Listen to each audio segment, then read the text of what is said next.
God the Bible channel వీక్షకులకు స్వాగతం. క్రీస్తునందు ప్రియమైన సహోదరీ సహోదరులకు మా ప్రేమ వందనములు. ఆదికాండము 1వ అధ్యాయము 26-27 వచనములు. మన స్వరూపమును బట్టి మన పోలిక ప్రకారము మనుష్యుని సృజింతుము అన్న దేవుని ఉద్దేశాన్ని ఎప్పుడైనా గమనించారా? దేవుని స్వరూపంలో సృజింపబడ్డం అంటే అనేక ఆధునిక బైబిల్ పండితులు హెబ్రీ భాషలో ఈ 2 పదాలు సెలేం మరియు డేముత్ సమానార్థక పదాలుగా వాడబడ్డాయి అని చెప్తున్నారు. కానీ ఇక్కడ 2 ముఖ్యమైన పదాలున్నాయి. స్వరూపం, ఇమేజ్ అంటే మనిషి భూమిపై దేవుని ప్రతినిధి, ప్రాతినిధ్య దృక్పథం, రిప్రజెంటేషనల్ వ్యూ. దేవుడు ఎలా పాలిస్తాడో మనిషి కూడా అలాగే పాలించాలి. దేవుని పరిపాలన అధికారం కోసం చేసే నియంత్రణ కాదు, అది ఆయన స్వభావం నుండి ప్రవహించే ప్రేమతో కూడిన పరిపాలన. కీర్తనలు 145వ వచనంలో కనిపించే దేవుని రాజ్య పరిపాలన మనకు ఒక గొప్ప సత్యాన్ని చూపిస్తుంది. కృపామయ పరిపాలన, మర్సిఫుల్ రూలింగ్. యెహోవా దయాదాక్షిణ్యములు గలవాడు, ఆయన దీర్ఘశాంతుడు, కృపాతిశయము గలవాడు. కీర్తన 145:8. దేవుడు శిక్షించటంలో తొందరపడడు. ఆయన పరిపాలన నియంత్రణ కాదు, కృపతో కూడింది. కరుణామయ పరిపాలన, కంపాషనేట్ రూలింగ్. యెహోవా పడిపోవారినందరినీ ఉద్ధరించువాడు, కృంగిపోయిన వారినందరినీ లేవనెత్తువాడు. కీర్తన 145:14 వచనం. అణగారిన వారిని లేపే రాజు, నలిగిన రెల్లును అతడు విరువడు. మకమకలాడుచున్న జనుపనార వత్తిని ఆర్పడు. అతడు సత్యముననుసరించి న్యాయము కనుపరచును. యెషయా 42వ అధ్యాయం 3వ వచనం.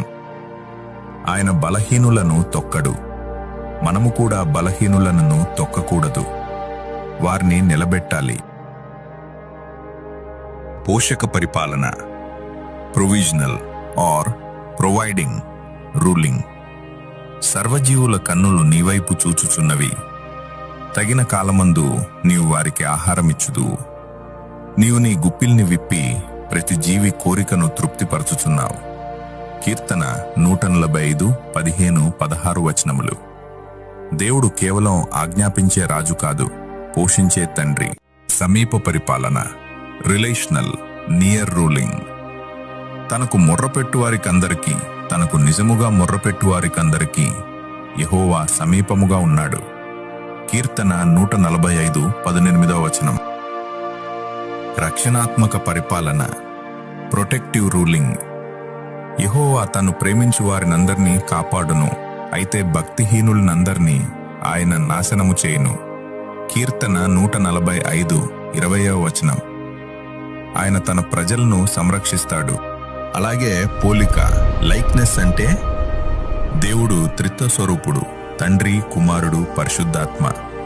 అతని పోలిక అంటే సంబంధం, ప్రేమ, పరస్పరత.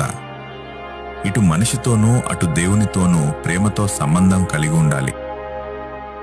రిలేషనల్ వ్యూ, సంబంధ దృక్పథం. మొదటిగా దేవునితో సంబంధం. ఆదికాండము 3వ అధ్యాయము 8వ వచనం. దేవుడు మనిషితో సంభాషించాడు.